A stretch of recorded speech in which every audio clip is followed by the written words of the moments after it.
Bab 285. Joe menekan pedal rem, membuat laju mobil terhenti. Ia pun menoleh ke belakang. Ada apa? Alfian terdiam sejenak menekan perasaan aneh yang sedari tadi menguasai hatinya. Entah mengapa wanita dan anak kecil tadi seperti memiliki magnet yang selalu menariknya. Alfian kembali memusatkan perhatian ke arah wanita dan anak perempuan tadi. Dari sini ia masih bisa melihat anak perempuan itu sedang bersandar di dada ibunya. Aileen melirik suaminya. Kenapa, Mas? Tidak apa-apa. Ia menghembuskan napas panjang. Aku hanya memikirkan anak perempuan tadi. Dia kedinginan dan lapar. Kasihan sekali, dan sepertinya ibunya tidak punya uang. Apa kita beri sesuatu saja untuknya? Tanya Joe. Melirik ke arah wanita dan anak yang dimaksud sang bos. Aku sudah memberinya makanan dan menyelipkan uang. Semoga bermanfaat untuk mereka. Ia kembali melirik ke belakang. Wanita itu terlihat terkejut setelah membuka kantongan plastik dan mengeluarkan lembaran uang dari sana. Ia sempat melirik ke kanan dan kiri, sebelum akhirnya menangis sambil memeluk putrinya. Ia masukkan lembaran uang pemberian Alfian ke dalam tas.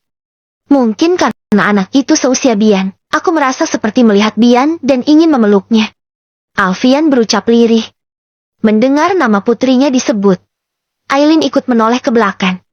Entah mengapa ia merasakan sakit melihat tubuh anak perempuan dengan pakaian kedodoran itu. Seluruh tubuhnya tertutupi sweter rajut. Udara malam ini memang sangat sejuk. Dia ibu yang luar biasa. Dia terus memeluk dan menjaga anaknya. Sedangkan aku. Aileen memandang nanar melihat wanita itu mendekap dan menciumi kening putri kecilnya. Ia bisa melihat kasih sayang yang besar di sana. Sayang, bukan salah kamu. Ini semua sudah ketentuan Allah. Kita berserah saja. Kalau kita masih dipercaya menjaga Bian, dia akan kembali kepada kita. Tak ingin larut dalam kesedihan. Alfian menggenggam tangan istrinya, lalu melirik Joe. Ayo jalan, Joe. Tanpa kata, Joe kembali melajukan mobil meninggalkan tempat itu. Sebelum benar-benar menjauh, Alfian sempat melirik ke belakang. Wanita itu naik ke sebuah bus dengan tujuan Jakarta. Artinya, kota yang mereka tuju sama. Kepulangan mereka malam ini disambut isak tangis oleh Mama Feni, Oma Titin dan seluruh kerabat yang hadir di rumah malam itu. Terutama Oma Titin yang begitu terpukul dengan apa yang menimpa cicit kesayangannya. Kondisi kesehatannya bahkan sempat memburuk dan harus menjalani perawatan di rumah. Tetapi, Alfian berusaha untuk menenangkan seluruh keluarganya dan berusaha untuk saling menguatkan. KTP-ku kemana? Ya, tanya Alfian beberapa saat setelah memasuki kamar. Saat membuka dompet, ia tak menemukan KTP-nya di sana. Kenapa, Mas? Tanya Aileen yang baru saja keluar dari kamar mandi dan melihat suaminya kebingungan. KTP-ku nggak ada. Kemana? Ya, perasaan tadi ada di dompet. Coba ingat-ingat, kamu habis buka dompet di mana tadi? Cuma buka di rest area buat bayar belanjaan. Sama. Alfian tiba-tiba teringat sesuatu. Oh iya, tadi aku langsung tarik uang saat memberi wanita tadi. Aku langsung keluarkan semua uangnya dan masukkan ke kantongan plastik. Mungkin KTP-nya keselip di sana. Oh. Aileen mengangguk dengan wajah pucatnya, lalu menyandarkan diri di tempat tidur. Ia membenarkan selimut bim-bim yang melorot, sebab bayi kecil itu selalu menggeliat dalam tidurnya. Enggak apa-apa. Gampang, bisa diurus lagi. Ia mendekat dan mencium kening Aileen. Kamu istirahat. Ya. Kamu pasti capek. Papa, kita boleh tidur di sini. Enggak. Suara Boy mengalihkan perhatian mereka. Boy dan Bray tampak berdiri di ambang pintu. Boleh, nak. Ayo masuk. Balas Alfian. Malam itu mereka tidur di ranjang yang sama. Biasanya jika sedang tidur bersama seperti ini, Bian akan tidur di samping papanya dan menceritakan keinginannya memborong seisi toko tas suatu hari nanti. Dalam pencahayaan kamar yang redup, Alfian menjatuhkan air mata. Tengah malam ia masih terjaga. Ia bangkit dan menjalankan syalat malam, mengirim doa untuk putri kecilnya. Selepas syalat ia masih duduk di atas sajadah memeluk pakaian milik Bian yang sobek. Ya Allah, Aku ikhlaskan putriku jika memang waktunya untuk kembali ke pangkuanmu sudah ditetapkan. Kuatkan aku untuk bisa bertahan menemani anak-anakku yang lain.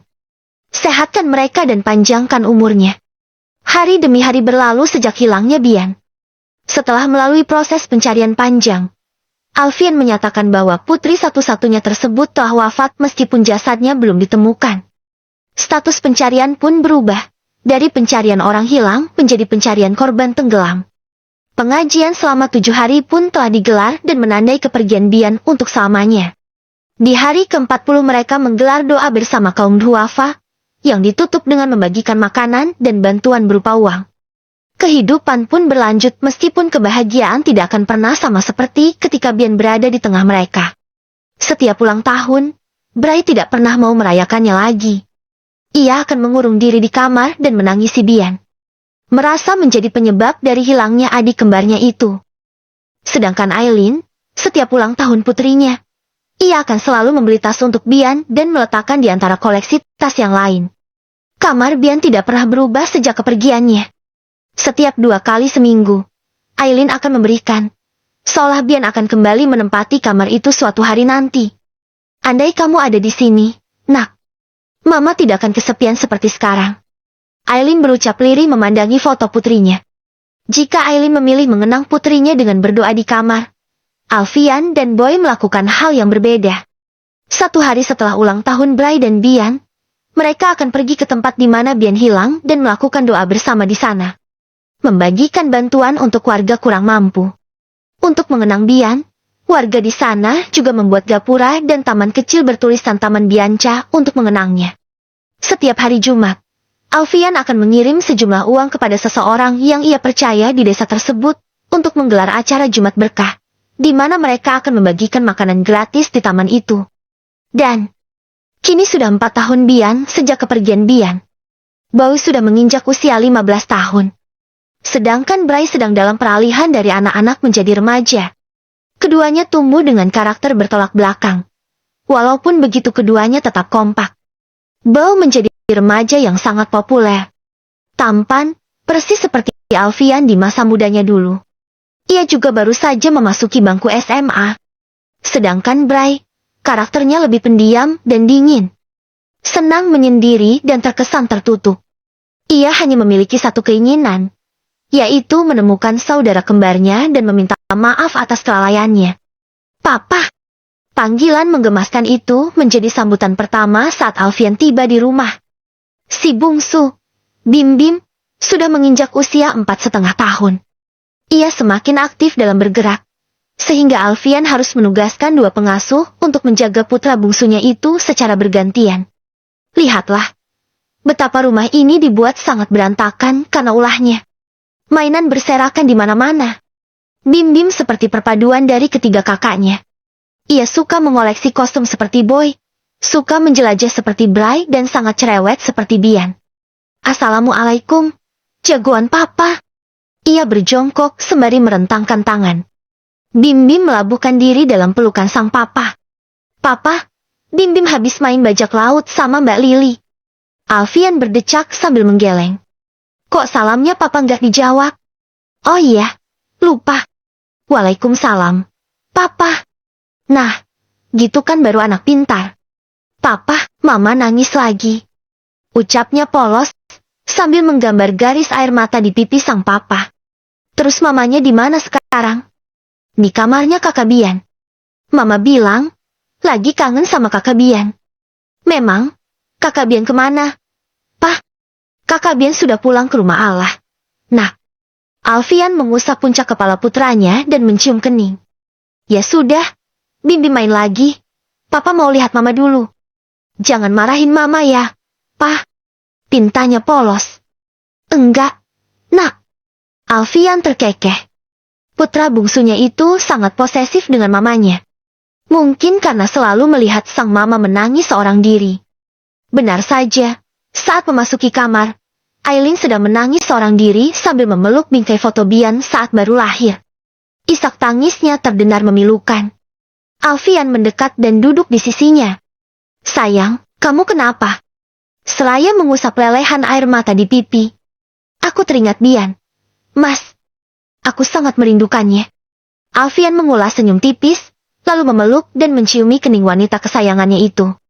Biasanya, saat sedang bersedih seperti sekarang, ia akan mengajak Aileen untuk syalat bersama dan mengirim doa untuk Bian. Kita harus bisa ikhlas. Bian sudah tenang. Insya Allah kita beruntung. Katanya, anak yang mendahului orang tuanya sebelum masuk usia dewasa akan menjadi syafaat bagi orang tuanya. Namun, bujukan Alfian itu tak membuat tangis Aileen terhenti. Aku benar-benar belum bisa. Aku merasa Bian masih ada. Dia tidak pergi meninggalkan kita. Dia hanya berada di suatu tempat. Tadi, aku syalat dan merasa seperti mendengar suaranya memanggilku. Alfian membenamkan wanita itu ke peluknya. Aku habis pergi ke panti asuhan dan bertemu banyak anak perempuan. Entah mengapa aku merasa ada Bian di antara mereka. Aku harus apa, Mas? Aku harus apa untuk bisa menerima kepergian Bian? Sementara hatiku sebagai seorang ibu meyakini kalau dia masih ada. Aku yang melahirkannya. Aku yang menyusui dan merawatnya. Bianku.